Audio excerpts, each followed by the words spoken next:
Gracias por la invitación entonces y por la bienvenida. Voy a compartir con ustedes un Power para que sea un poco más amable este momento de diálogo y de presentación. A ver si podemos comenzar.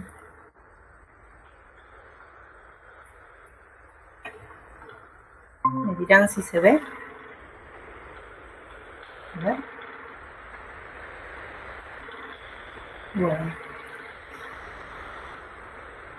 Bueno, comenzamos entonces. Les cuento que el título de mi participación en esta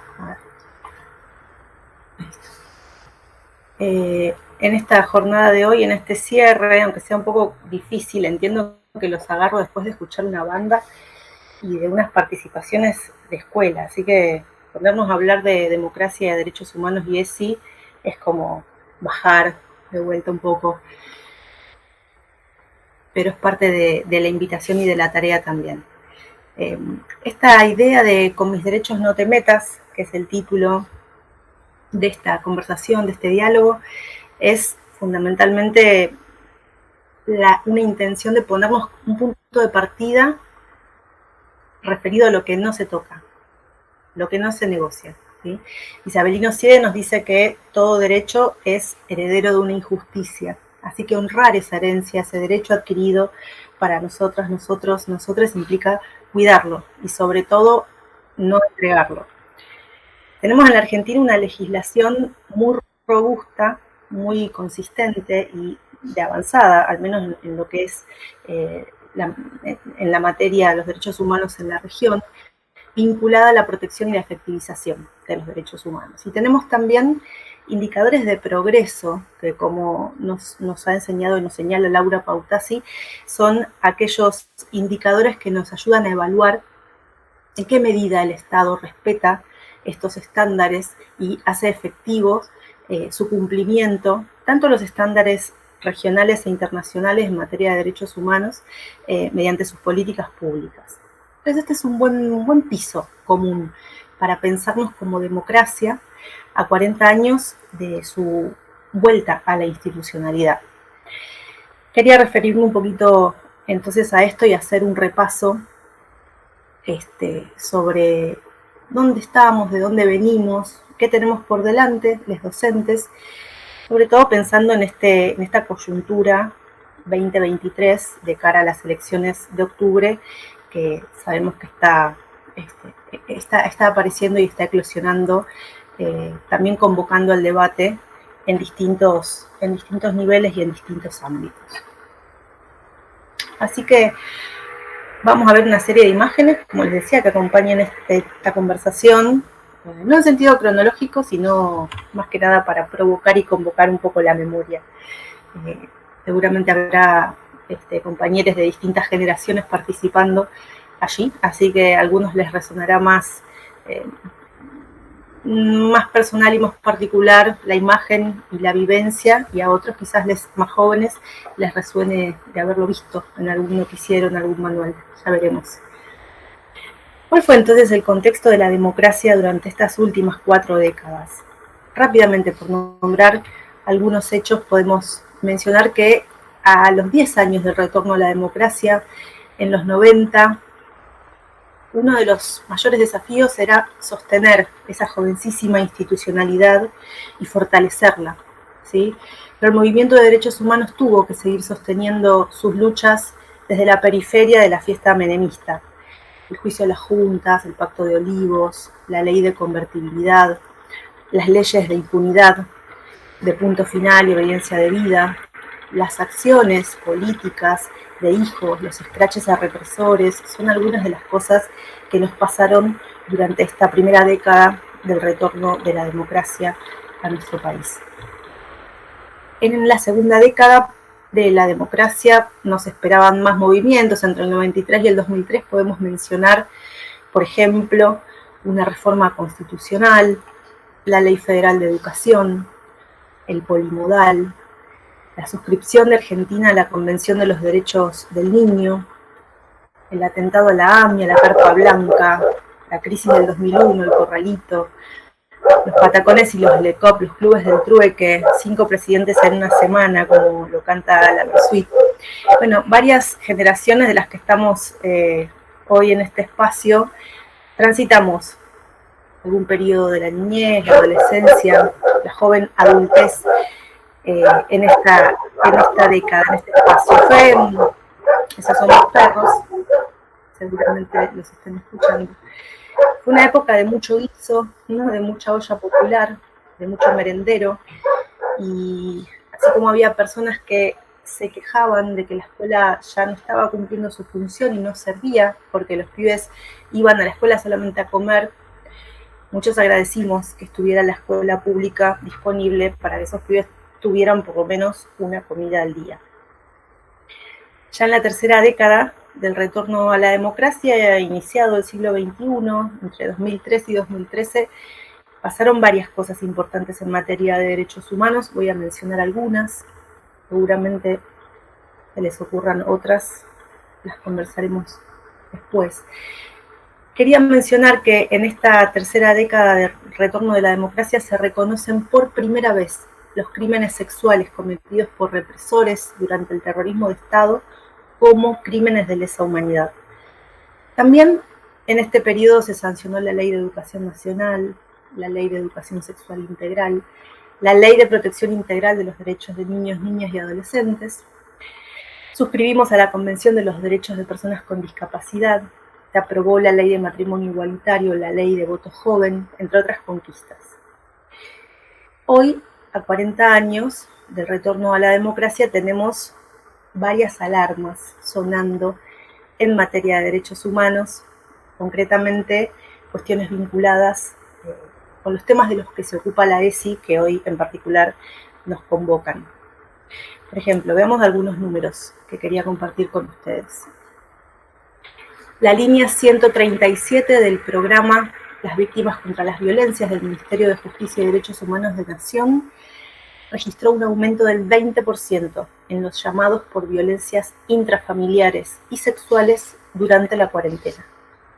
Es decir, que se incrementó en ese periodo un 28% la violencia familiar, el registro, ¿no?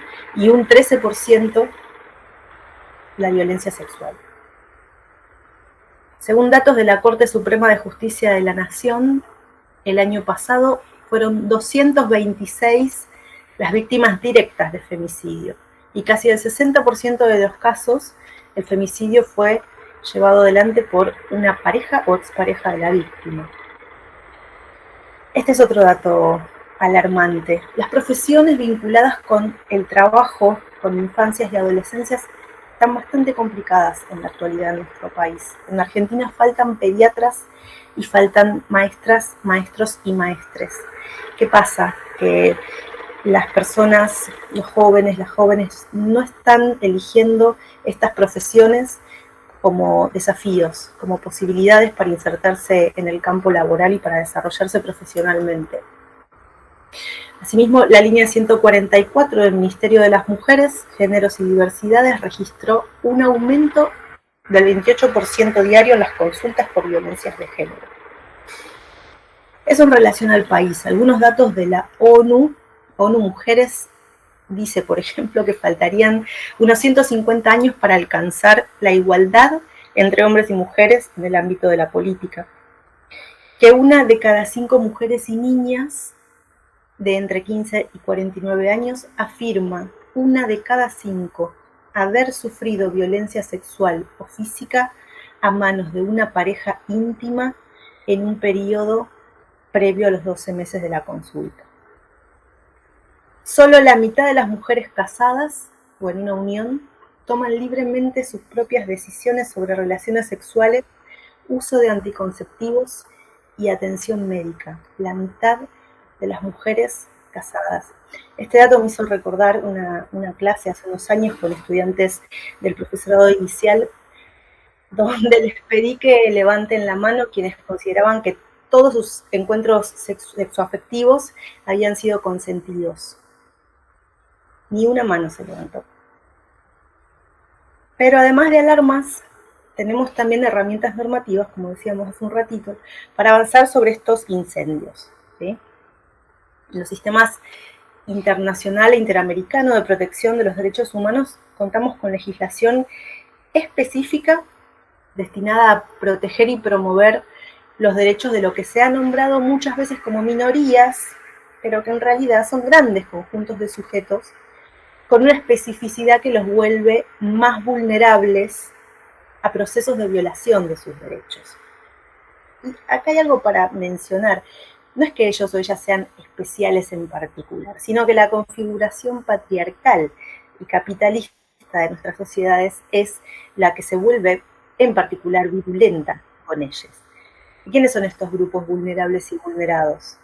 Ya lo sabemos, seguramente han estado hablando de esto en los distintos talleres y espacios de este congreso. Las mujeres, las niñas, los niños, los adolescentes, las disidencias, las personas con discapacidad, pueblos originarios, las personas migrantes, los adultos mayores también, las personas desplazadas por conflictos armados, una particularidad más característica de otros países de la región, entre otros grupos. Entonces, volviendo a pensar estos 40 años de retorno a la democracia y este contexto donde se ensamblan, se encajan nuestros desafíos pedagógicos actuales, hay otro gran tema que quería traer vinculado con los derechos de las niñas, adolescentes, jóvenes, mujeres, géneros y diversidades que atraviesa hoy el campo educativo. Además de los efectos de pandemia, nos atraviesa un cambio de paradigma tecnológico y comunicacional impresionante. La verdad que los avances tecnológicos son tan vertiginosos que nos llegan a entrar en los espacios de formación docente inicial. Por ejemplo, o no siempre, ¿cuántos diseños curriculares de formación docente conocemos que tengan entre sus descriptores la inteligencia artificial, el diseño de chatbot, el chat GPT? ¿Cuántos diseños curriculares consideran fundamental aprender a usar las nuevas tecnologías para leer datos con perspectiva de género, por ejemplo? Y para generar datos con perspectiva de género, ¿cuántos diseños curriculares tienen en cuenta este desafío? Eso que tenemos en nuestro país, tenemos una app sobre programación y robótica que lo plantean como contenido desde nivel inicial, ¿sí? Pero no siempre estos avances, estas incorporaciones en diseños por nivel o modalidad se espejan con los ajustes en la formación de nuestros futuros y futuras maestras.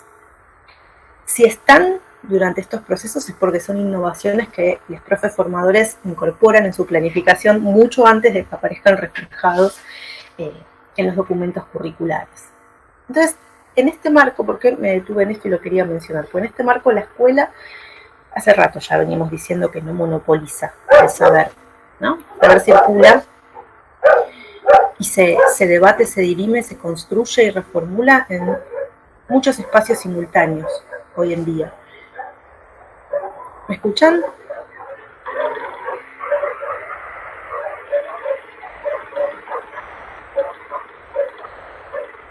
Sí. De acuerdo, gracias. Dejé de escuchar el sonido ambiente y por un momento pensé que quizás se había interrumpido. Bueno, entonces decía que hay algo que en este contexto de disputas por el monopolio del saber y su circulación, hay algo que la escuela todavía puede garantizar y las redes sociales no. Y esto es ser un espacio público de confluencia de las diversidades. Y no hablo solamente de las diversidades de opiniones, sino de todas las otras. Porque, perdón, al revés, estoy hablando de las diversidades de opiniones, además de todas las otras. Porque el algoritmo nos pone a hablar, a generar y a compartir contenidos con quienes piensan igual o parecido a nosotros. Eso lo sabemos y lo vivimos cotidianamente en nuestros consumos culturales, con el celular, con el teléfono en la mano. El problema es que esto es una práctica muy peligrosa para la democracia. Es algo que habilita formas hater, digamos, odiantes, ¿no? De repudiar lo diferente como si fuese algo a erradicar. Esto, por supuesto, que entra en la escuela y eclosiona en las aulas y eclosiona en los vínculos. No por nada nos preocupa tanto y está en agenda el ciberbullying, por ejemplo. ¿Sí? Aunque hay también otras prácticas que son más complejas y constituyen delitos directamente, como el acoso virtual, el grooming y la sextorsión. Entonces, un efecto muy complicado del uso de las redes es que socava nuestra capacidad de discutir, nos atonta discursivamente y también en términos de pensamiento y de argumentación. El algoritmo nos malacostumbró a hablarle a un espejo, podríamos decir. Eso también es un desafío para el campo de la educación. Tenemos que reconquistar el aula como un ámbito político donde ocurra el pensamiento, donde pueda acontecer lo diferente, y no lo mismo, no lo igual, no el espejo. Sin embargo, también para darle una vueltita de tuerca a esta idea, quería comentarles, compartir con ustedes esta frase de la filósofa española Adela Cortina. Ella dice algo muy interesante, muy provocador. Dice, hay que respetar a las personas, pero no necesariamente sus opiniones. Porque las personas merecen respeto siempre, por su condición de persona. Pero hay opiniones que no lo merecen, no merecen respeto en este siglo XXI. Me parece un enunciado muy potente para sostener que en la escuela hay que aprender a debatir, a fundamentar las ideas propias, discutir las ideas ajenas.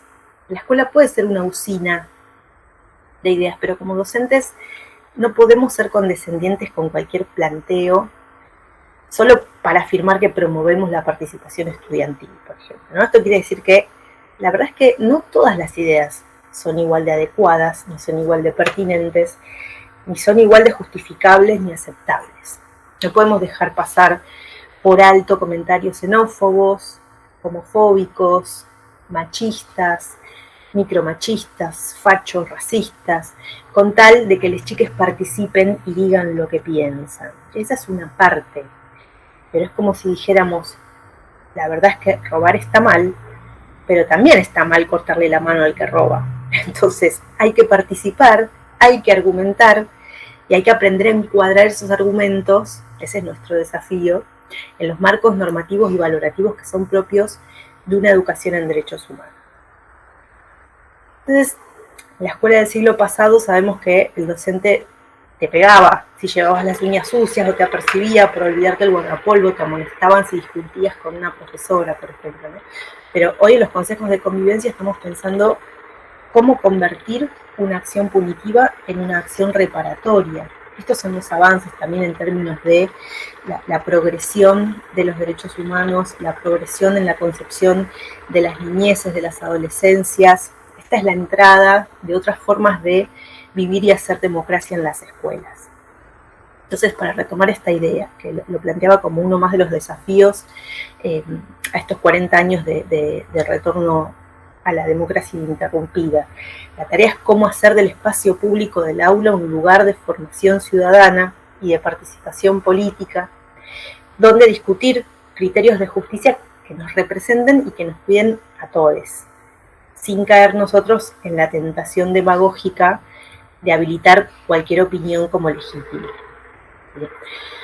Hay un dato muy interesante para agregar también. Si quieren en algún momento avisarme cómo estoy de tiempo, será bienvenido, por las dudas. En la vuelta a la democracia en el 83, en nuestro país había 17 millones de electores. Para el 2019 eran casi 34 millones. O sea que en menos de 40 años se duplicó la cantidad de la ciudadanía que vota. Sí, escucho.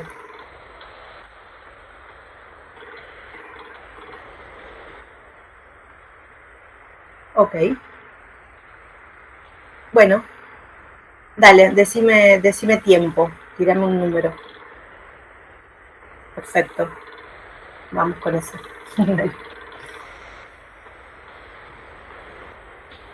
Bueno, les decía entonces que en menos de 40 años se duplicó la cantidad de ciudadanos y ciudadanas que votan, ¿no? Entonces, ¿qué experiencias de participación democrática real ofrece la escuela a estos estudiantes? Que en realidad la pregunta es, si no es en la escuela, ¿dónde se aprende a participar democráticamente?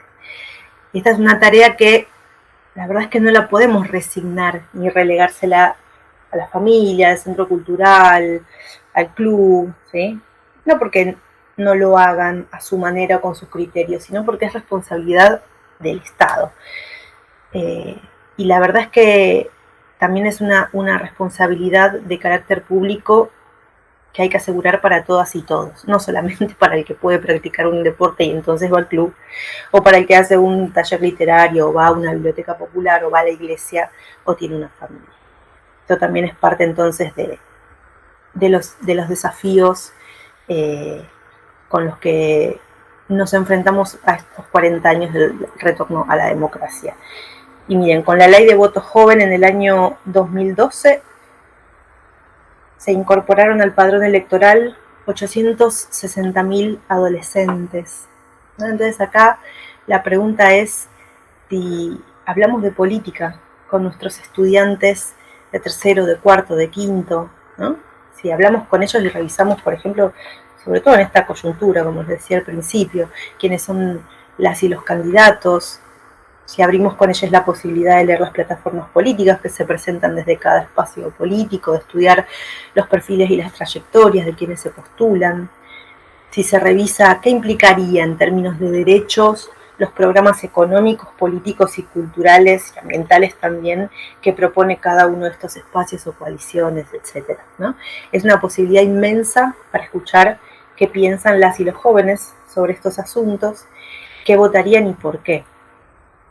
Entonces, retomando los desafíos de esta hermosa y complejísima democracia actual, estuvimos hablando de habilitar espacios en las escuelas, de participación democrática sin caer en la demagogia, la necesidad de pensar el uso de las nuevas tecnologías en las aulas con una perspectiva de género, la necesidad de actualizar los diseños curriculares con más frecuencia, no por correr atrás de los avances tecnológicos, sino para que su entrada en las aulas no nos agarre sin recursos para abordarlos pedagógicamente y hacerlo desde un enfoque de derechos.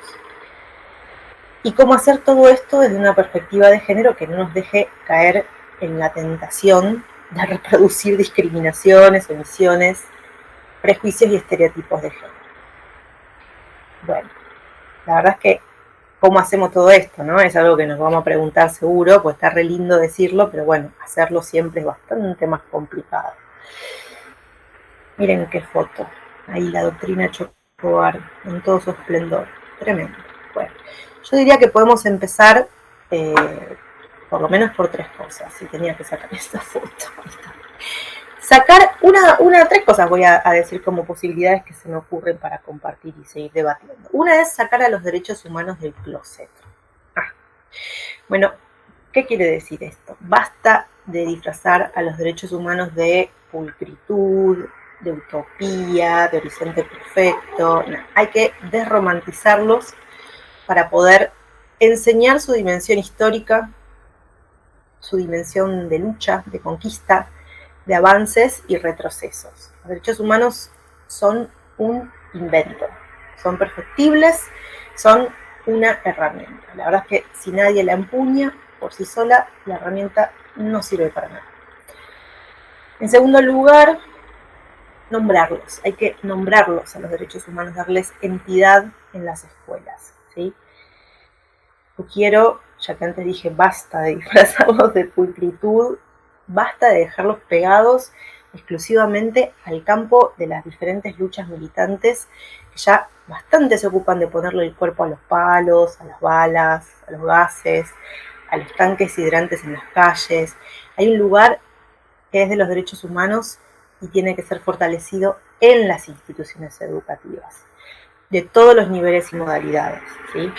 No alcanza con pasar con el tema solamente cuando lo exige el calendario escolar con una efeméride.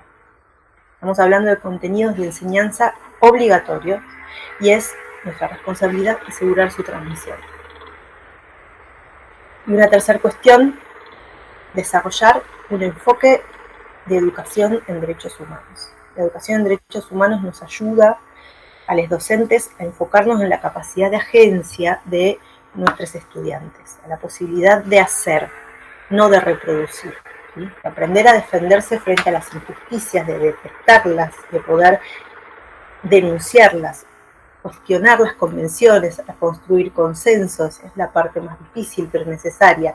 La educación en derechos humanos tiene la centralidad de su planteo fundamentalmente en el carácter normativo y en la entidad jurídica que alcanzan determinados valores y determinadas prácticas que los consolidan como exigibles, no solamente como deseables.